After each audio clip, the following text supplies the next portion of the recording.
What's up, world? Welcome back to another episode of the MITM podcast. And today, I wanted to talk a little bit about reflection. So, with that being said, run the intro.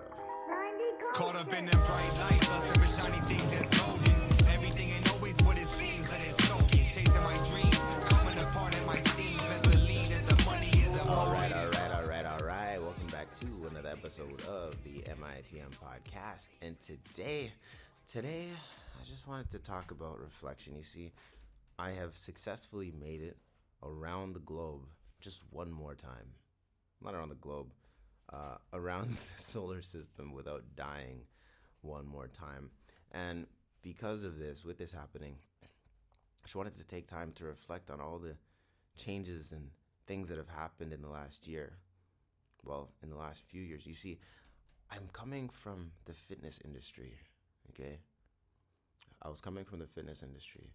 I went and I studied personal training or fitness and health promotion to become a personal trainer and a health and wellness coach.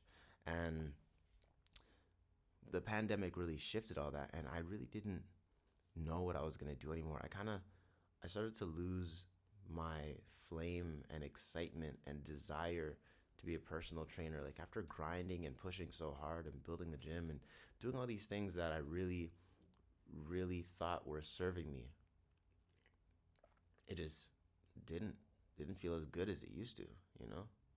And now, the shift that happened last year was the belief that I could start to actually teach about finance and explore what it's like to teach about finance and experience what it means to teach about finance.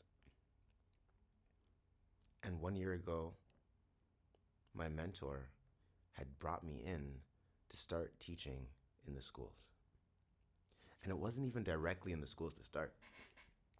You see, there was a program with Soldiers from Africa called the Level Up Project, right? And the idea was to prepare middle school students to be ready for high school. And the way that we were doing that, the way we're getting them ready, is by going in for 4 weeks as a lunch and learn style and teaching them about different aspects of how they can get accommodations, how they can deal with suspensions, how they can deal with mentorship and figuring out the pathways. You know, really giving them a holistic perspective on everything that's available to them and how they can utilize it to get the most out of their high school experience. And I was going back through actually the Twitter feed, and I saw that it was a whole year ago that we were sitting down and getting our training to be able to do that. It was a year ago that I made the decision to personally be a student and listen to what my mentor has to say and be guided. So then we started going through summer, and summertime was a time that I learned more about making meaningful connections and friendships and relationships, because now one segment of the Level Up program was done, and now I'm working RibFest on the weekends to make extra cash. I'm literally driving all over Ontario with one of my closest friends. That's actually the main reason why I decided to work RibFest, is because I figured I could spend the summer with one of my boys and get paid to do it, you know. But I'm driving all over RibFest, all over Ontario, running RibFest, and at the same time learning how to run a team. Because the Level Up project of us actually being in the schools was done, but there was another segment to it where now I had to hire people. I got the opportunity to hire a lot of our youth and students. I got the opportunity to lead the teams and have them do social media creation and creating slide decks for more presentations for the future, and to create things to help support the responsibility program that we have. And for me wanting to still be a student and trying to explore what it means to be a student, at least to my mentors, that experience, being able to actually take the lessons, take the understandings, take the guidance, I should say, from him to then build my understanding, was so valuable. You know, it shifted the way I looked at things, and also helped me learn how to properly delegate.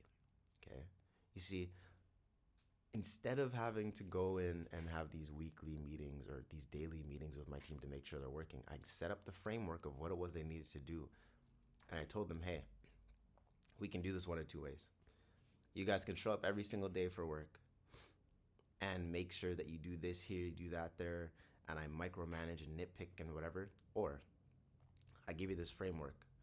You get the thing done. You check in with me on the weekly basis for 15 minutes. As long as you're up to par with what you're doing, you're going to get paid for however long or short you want to work, but you're only having to actually work or show up somewhere once a week, and it's going to be on Zoom.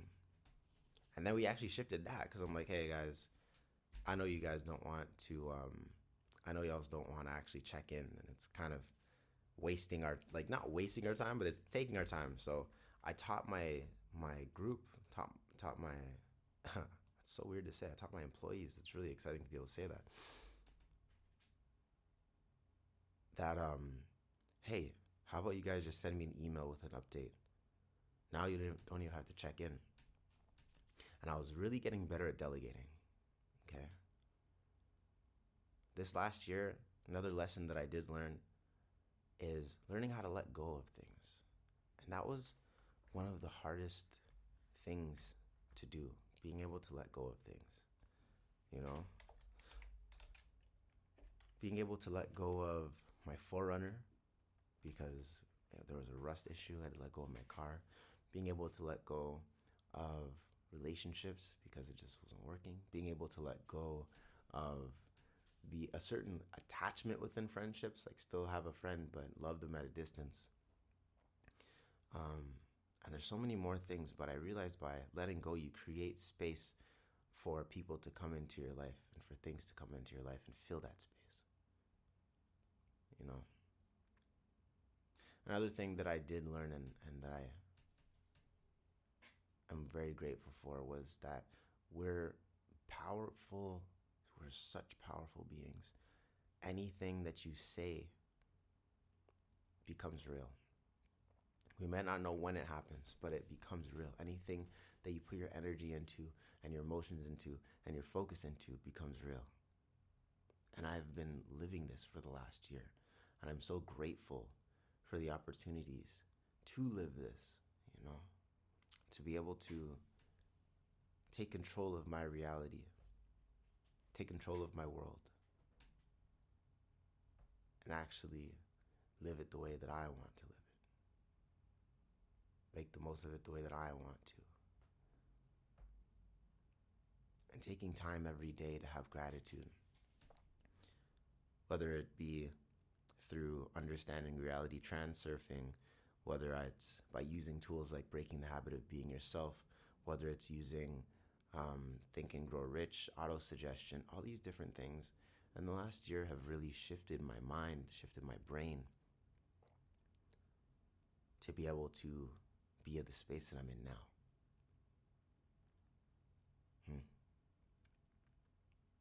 It's been a really, really interesting, really bumpy, really rough, really turbulent year. But it's steadily been on an upward trajectory.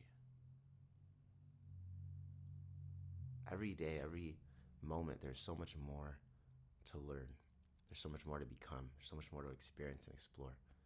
And I'm so grateful. I'm so grateful for this breath. I'm so grateful for this moment.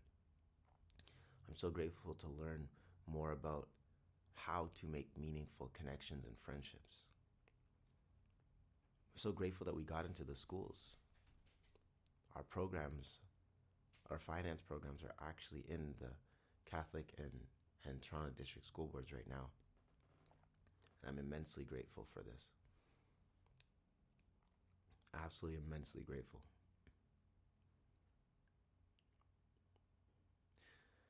I could sit here and talk about reflecting forever. But those are I just wanted to share this. I'm only saying this because my birthday just passed, and I wanted to do this podcast on my birthday and walk around and film and share, but I think this format's just a little bit better for who I am and how I show up in this world. And with that being said, that's it for today's episode of the MITM podcast. And I would just invite you to take a moment to reflect on your life and some things that you've learned in the last year, some things that you're going to take with you on your journey. And, well, yeah, that's pretty much it. So, I will see you tomorrow. Peace. Give 'em that creme de la creme whenever I spit that hot shit.